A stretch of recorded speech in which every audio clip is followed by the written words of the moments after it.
Hello friends, myself Rajkumar Chauhan. Welcome all of you on Ambika IS YouTube channel. On this platform, I am presenting a course for Civil Services Examination and other state civil services examination through videos on General Studies, Indian Polity part and Current Affairs. If you like this video, please like and share. Your constructive suggestion and ideas are always welcome here. So let's start. Topic name: Right to Constitutional Remedies from Indian Polity. Indian Polity.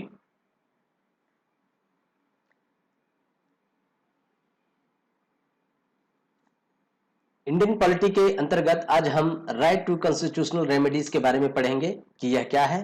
आइए पहले विस्तृत रूप से समझें कि क्या है right to constitutional remedies. Fundamental rights की संवैधानिक घोषणा तब तक इनसिग्निफिकेंट, इरेशनल एंड पावरलेस है जब तक कोई इफेक्टिव मैकेनिज्म उसे लागू करने के लिए अवेलेबल ना हो। इस तरह आर्टिकल 32 संवैधानिक उपचारों का अधिकार प्रदान करता है। आर्टिकल 32 तो कॉन्स्टिट्यूशन के भवन का नींव का पत्थर है, अर्थात फाउंडेशन स्टोन है। इस आर्टिकल पर टिप्पणी करते हुए डॉक्टर अंबेडकर ने कॉन्स्टिट्यूशनल असेंबली में कहा था कि यदि मुझसे कहा जाए कि मैं संविधान के किस आर्टिकल को सर्वाधिक इंपॉर्टेंट मानता हूं, ऐसा आर्टिकल जिसके बिना कॉन्स्टिट्यूशन व्यर्थ हो जाएगा, तो मैं किसी और आर्टिकल को नहीं बल्कि इसी को अर्थात आर्टिकल 32 को इंडिकेट करूंगा। यह संविधान की आत्मा है, उसका हृदय है, अर्थात this is the soul of the constitution and this is his heart। Ambedkar ने ही कहा था, संविधान का आत्मा या हृदय कहा था। ठीक है। अब प्रश्न उठता है कि आर्टिकल 32 के अंतर्गत कौन अप्लाई कर सकता है, कहां एप्लीकेशन फाइल कर सकता है, किन किन सर्कमस्टांसेस में एप्लीकेशन फाइल कर सकता है। तो परंपरागत रूप से रिट के माध्यम से प्रोसीडिंग करने का अधिकार उसी व्यक्ति को है जिसके फंडामेंटल राइट्स का वायलेशन हुआ है। वह व्यक्ति न्यायालय में यह साबित कर देता है कि उसके फंडामेंटल राइट का वायलेशन हुआ है, तो न्यायालय के लिए कंपल्सिव है कि उसे समुचित उपचार प्रदान करे।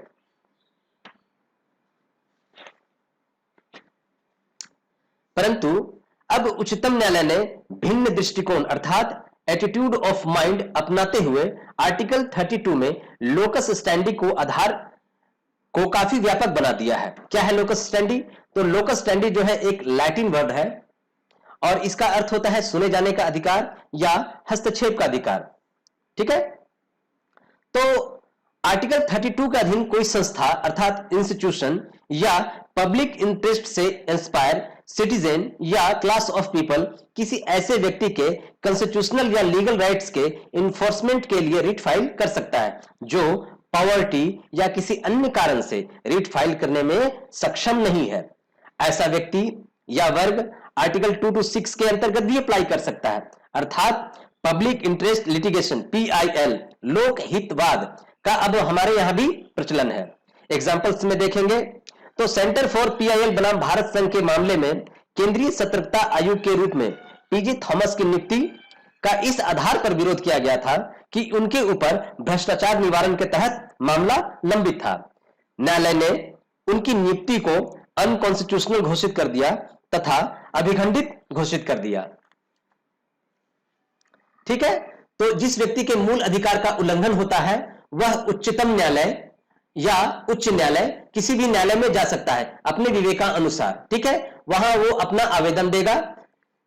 अगर वो उच्चतम न्यायालय जाता है तो अनुच्छेद 32 के अंतर्गत सुप्रीम कोर्ट जो है वो रिट जारी कर सकता है। ठीक है। और अगर वह अनुच्छेद 226 के अंतर्गत हाई कोर्ट जाता है तो वहां भी रिट जारी कर सकता है। अब यहां थोड़ा सा हम डिफरेंस देखेंगे कि दोनों के रिट जारी करने के मामले में कुछ अंतर है। उच्चतम न्यायालय का रिट संबंधी ज्यूरिडिक्शंस उच्च न्यायालय से 3 प्रकार भिन्न है तथा उच्चतम न्यायालय का रिट के संबंधी शक्ति जो है वो कम है। किसके अपेक्षा? तो उच्च न्यायालय के। ठीक है। तो आइए देखते हैं कि यह किस प्रकार कार्य करता है। तो पहला, उच्चतम न्यायालय केवल फंडामेंटल राइट्स के इंप्लीमेंटेशन या एग्जीक्यूशन को लेकर रिट जारी कर सकता है, जबकि हाई कोर्ट इनके अलावा किसी और पर्पस को लेकर भी इसे जारी कर सकता है। किसी अन्य उद्देश्य या पर्पस शब्द का अभिप्राय किसी सामान्य कानूनी अधिकार के संबंध में भी है। इस तरह सुप्रीम कोर्ट रिट संबंधी न्यायिक अधिकार हाई कोर्ट से कम विस्तृत है। ठीक है ना, क्या है, उच्चतम न्यायालय की शक्ति कम है और हाई कोर्ट की शक्ति ज्यादा है रिट संबंधी मामलों में। तो सुप्रीम कोर्ट किसी एक व्यक्ति या सरकार के विरुद्ध रिट जारी कर सकता है, जबकि हाई कोर्ट सिर्फ संबंधित राज्य के व्यक्ति या अपने क्षेत्र के राज्य को, या यदि मामला दूसरे राज्य से संबंधित हो तो वहां के खिलाफ भी जारी कर सकता है। इस तरह रिट जारी करने के संबंध में उच्चतम न्यायालय का टेरिटोरियल जुरिडिक्शंस जो है वो ज्यादा कंप्रिहेंसिव है। ठीक है, आर्टिकल 32 के अंतर्गत उपचार अपने आप में फंडामेंटल राइट है, इसलिए सुप्रीम कोर्ट अपने रिट जुरिडिक्शंस को नकार नहीं सकता, अर्थात डिनाई नहीं कर सकता है। दूसरी ओर आर्टिकल 2 to 6 के तहत जो उपचार जो है वो सैजली है, ठीक है, यानी विवेकानुसार है, इसलिए हाई कोर्ट अपने रिट संबंधी जुरिस्डिक्शंस को इंप्लीमेंटेशन को डिनाई कर सकता है। आर्टिकल 32 सुप्रीम कोर्ट को फंडामेंटल राइट्स के संबंध में हाई कोर्ट को प्राप्त आर्टिकल 2 to 6 के तहत शक्ति प्रदान नहीं करता। इस तरह सुप्रीम कोर्ट को फंडामेंटल राइट्स का प्रोटेक्टर एवं गारंटी देने वाला बनाया गया है।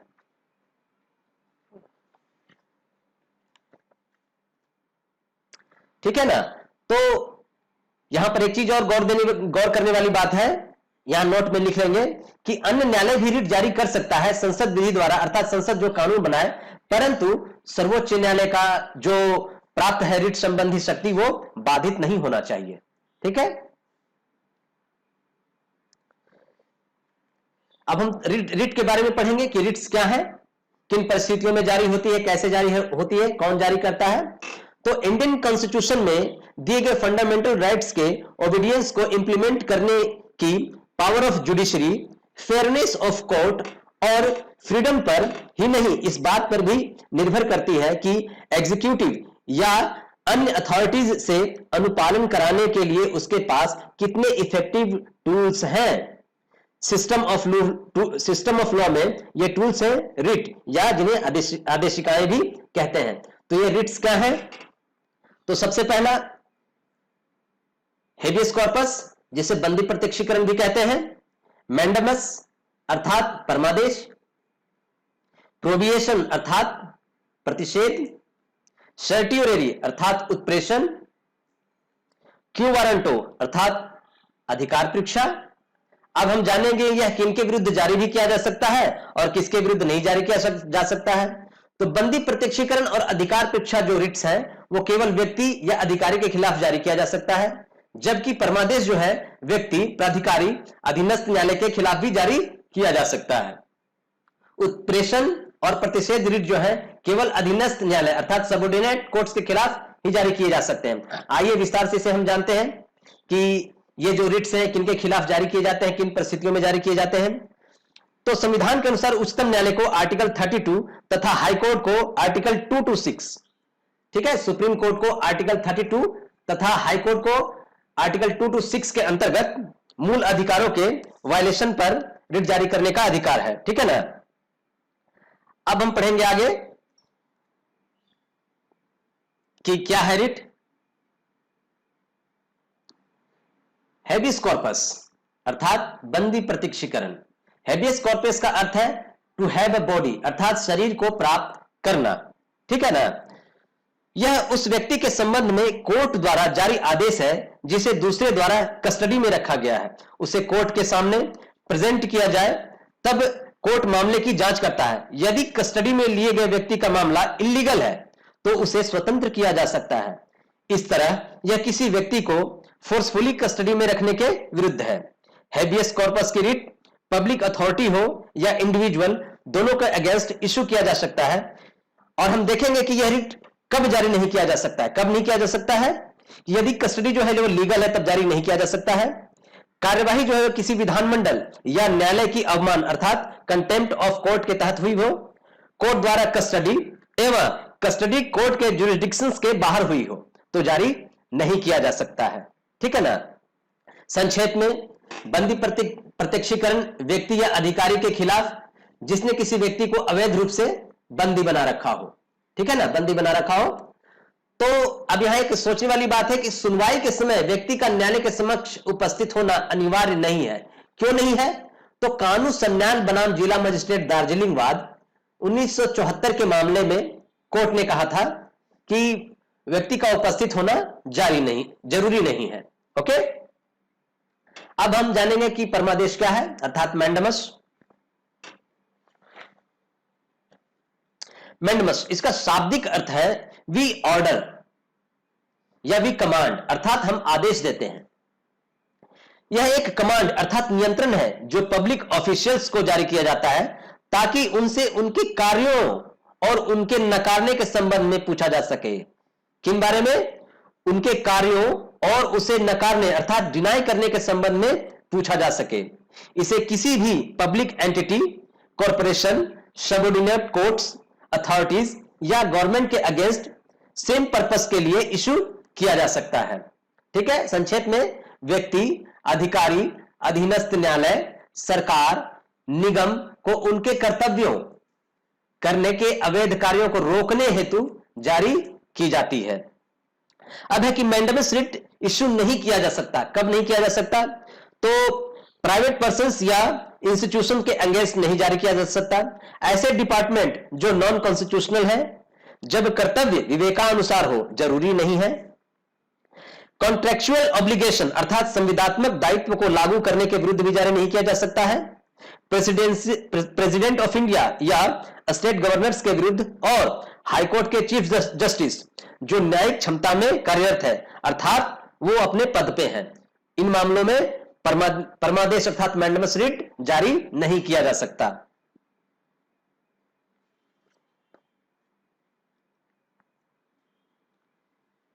क्यो वारंटो अर्थात अधिकार परीक्षा क्या है? तो शाब्दिक संदर्भ में इसका अर्थ किसी प्राधिकृत या वारंट के द्वारा है। ठीक है, यह प्राधिकार की बात करता है कि आपका प्राधिकार क्या है। इसे कोर्ट द्वारा किसी व्यक्ति द्वारा पब्लिक ऑफिस में दायर अपने दावे की जांच के लिए जारी किया जाता है। किस लिए? तो पब्लिक ऑफिस में दायर अपने दावे की जांच के लिए जारी किया जा सकता है। अतः यह किसी व्यक्ति द्वारा पब्लिक ऑफिस के इलीगल ऑक्यूपेशन अर्थात अवैध रूप से कब्जा करने के बारे में रोकता है। रिट को सप्लीमेंट्री पब्लिक ऑफिस के मामले में तब जारी किया जा सकता है जब उसका निर्माण अनकॉन्स्टिट्यूशनल हो। इसे मिनिस्टर ऑफिस या प्राइवेट ऑफिस के लिए इशू नहीं किया जा सकता। अन्य 4 रिटों से हटकर इसे किसी भी इच्छुक व्यक्ति द्वारा जारी किया जा सकता है, न कि पीड़ित व्यक्ति द्वारा। ठीक है, संक्षेप में यह रिट ऐसे व्यक्ति या अधिकारी के विरुद्ध जारी की जाती है जो किसी सार्वजनिक अर्थात लोक पद को अवैध रूप से धारण किए हुए हैं अर्थात अनकॉन्स्टिट्यूशनल रूप में वो धारण किए हुए हैं। उसका अधिकार नहीं है फिर भी वह उस पद पर है। ठीक है ना, इसके माध्यम से यह जांच किया जाता है कि किस प्राधिकार से वह पद पर है। ठीक है, गलत पाए जाने पर पद रिक्त घोषित हो जाता है। ओके, अब हम पढ़ेंगे प्रोहिबिशन अर्थात प्रतिषेध। क्या है प्रतिषेध? इसका शाब्दिक अर्थ है रोकना। ठीक है ना, रोकना, टू फॉरबिड, रोकना। इसे किसी हाईकोर्ट द्वारा सबऑर्डिनेट कोर्ट्स को या ट्रिब्यूनल्स को अपने जुरिडिक्शन से हायर जुडिशियल वर्क अर्थात अपने अधिकार क्षेत्र से बाहर के कार्य करने से रोकता है और उसी के लिए इशू किया जाता है। जिस तरह मैंडेमस सीधे एक्टिव रहता है, प्रोहिबिशन रिट सीधे सक्रिय नहीं रहता है। प्रोहिबिशन रिलेटेड रिट सिर्फ जुडिशियल एवं क्वासी जुडिशियल अथॉरिटी के अगेंस्ट ही जारी किए जा सकते हैं। यह administrative tribunals, legislative bodies and private persons या बॉडीज के लिए अवेलेबल नहीं है। संक्षेप में प्रतिषेध अधीनस्थ न्यायालयों या अर्धन्यायिक अधिकरणों या उन कार्यों को करने से मना किया जाता है जो उनके कार्यक्षेत्र में नहीं है। ठीक है, अपने कार्यक्षेत्र का बाहर क्या है। यह रिट सिर्फ न्यायिक कृत्यों या अर्धन्यायिक कृत्यों के विरुद्ध जारी की जाती है, अन्य के खिलाफ नहीं।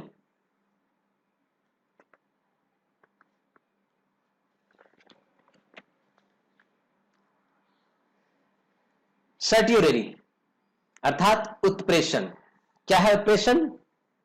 इसका शाब्दिक अर्थ है प्रमाणित होना या सूचना देना, टू बी सर्टिफाइड, प्रमाणित होना। इसे एक हाई कोर्ट द्वारा सबऑर्डिनेट कोर्ट्स को या ट्रिब्यूनल्स को लंबित मामलों के स्थानांतरण अर्थात ट्रांसफर को सीधे या पत्र जारी कर दिया जाता है। इसके अतिरिक्त जुरिसडिक्शंस या लैक ऑफ जस्टिस या लॉ ब्रेकडाउन के बेस पर इश्यू किया जाता है। इस तरह प्रोविएशन रिट से हटकर, जो कि केवल प्रिवेंटिव है अर्थात निवारक है, उत्प्रेषण रिट प्रिवेंटिव एवं ऑक्सिलरी सहायक दोनों तरह का है। जैसा कि पहले सर्टियोररी रिट्स सिर्फ जुडिशियल या क्वासी जुडिशियल अथॉरिटी के अगेंस्ट ही जारी किया जा सकता था, एडमिनिस्ट्रेटिव बॉडीज के अगेंस्ट नहीं। हालांकि 1991 में सुप्रीम कोर्ट ने अपने डिक्टम अर्थात कथन या आदेश में कहा कि सर्टियोररी रिट्स व्यक्तियों के अधिकारों को प्रभावित करने वाले एडमिनिस्ट्रेटिव बॉडीज के अगेंस्ट भी इश्यू किया जा सकता है। प्रोविएशन रिट की तरह सर्टियोररी रिट भी लीगल बॉडीज एवं प्राइवेट पर्संस या बॉडीज के अगेंस्ट अवेलेबल नहीं है। संक्षेप में उत्प्रेषण रिट जो है अधीनस्थ न्यायालय या अर्ध न्यायिक अधिकरणों के खिलाफ उनके समक्ष मामलों को ऊपरी न्यायालय में भेजने के संबंध में जारी की जाती है। ठीक है ना, ऊपरी न्यायालय में भेजने के संबंध में जारी की जाती है। यहां एक नोट है, देखेंगे क्या है कि केवल बंदी प्रत्यक्षीकरण रिट की मांग जो है वो न्यायालय से अधिकार पूर्वक कर सकते हैं। किस तरह अधिकार पूर्वक कर सकते हैं, ठीक है ना। अन्य जो रिटें हैं वो न्यायालय के विवेक पर है कि वह जारी करे या ना करे।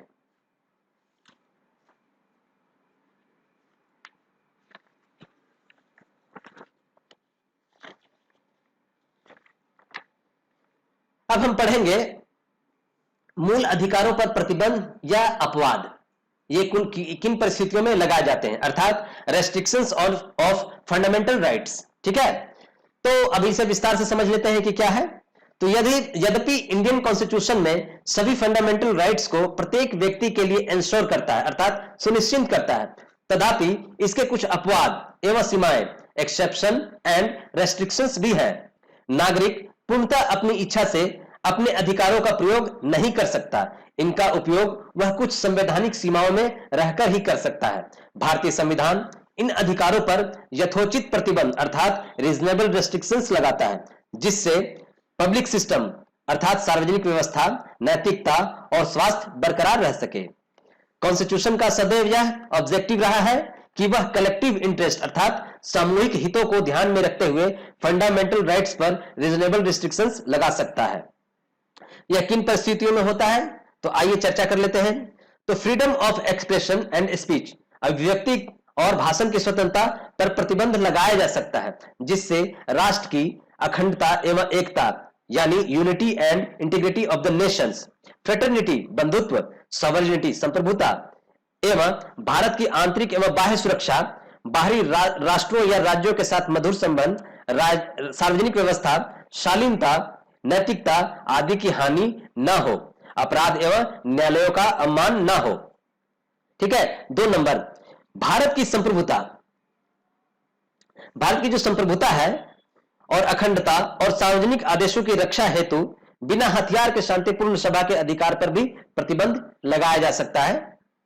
संप्रभुता, एकता, अखंडता, सार्वजनिक आदेश और नैतिकता को ध्यान में रखते हुए संघों के गठन करने के अधिकार पर भी प्रतिबंध लगाया जा सकता है।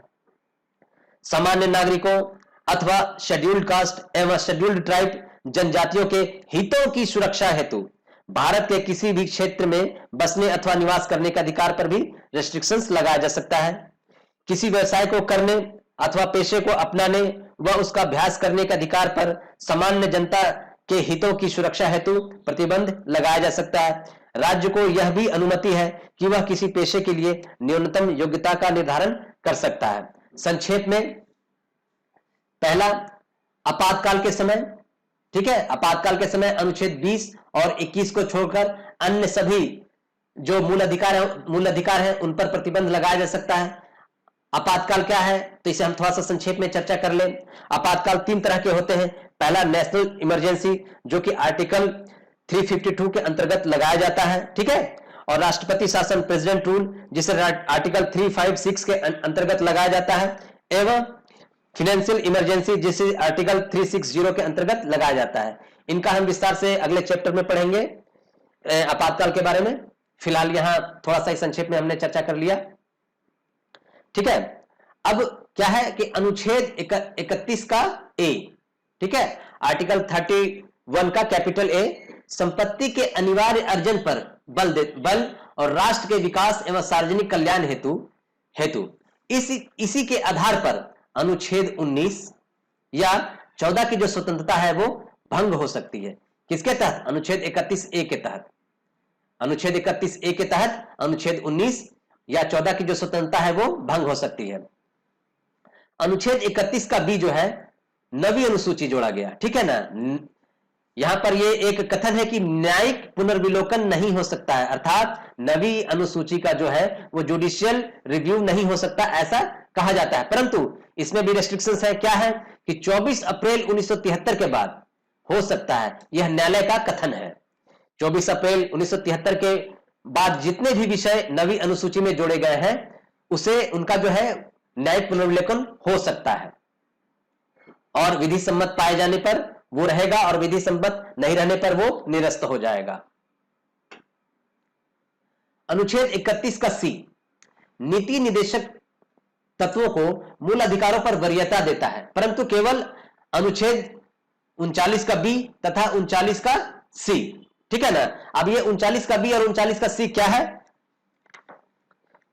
तो 39 का जो बी है, 39 का जो बी है वो देश के संसाधनों के न्यायपूर्ण वितरण की बात करता है, तथा 39 का जो सी है वो संसाधनों का अलाभकारी हाथों में संकेंद्रण की बात करता है, ठीक है ना।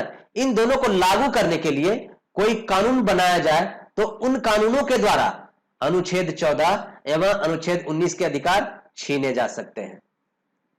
अनुच्छेद 33 सैन्य बल, पुलिस संगठन, आसूचना अर्थात खुफिया सूचना, मिलिट्री इंफॉर्मेशन आदि के लिए मूलाधिकारों में कोई भी सीमा या प्रतिबंध आरोपित किए जा सकती है, ठीक है ना। यानी किसी भी तरह का प्रतिबंध लगाया जा सकता है अगर मामला ऐसा हो तो, ठीक है। अनुच्छेद 34 मार्शल लॉ अर्थात सैन्य कानून की बात करता है, जिसमें सभी मूलाधिकार छीने जा सकते हैं, और यह अभी तक हमारे देश में नहीं लगा है।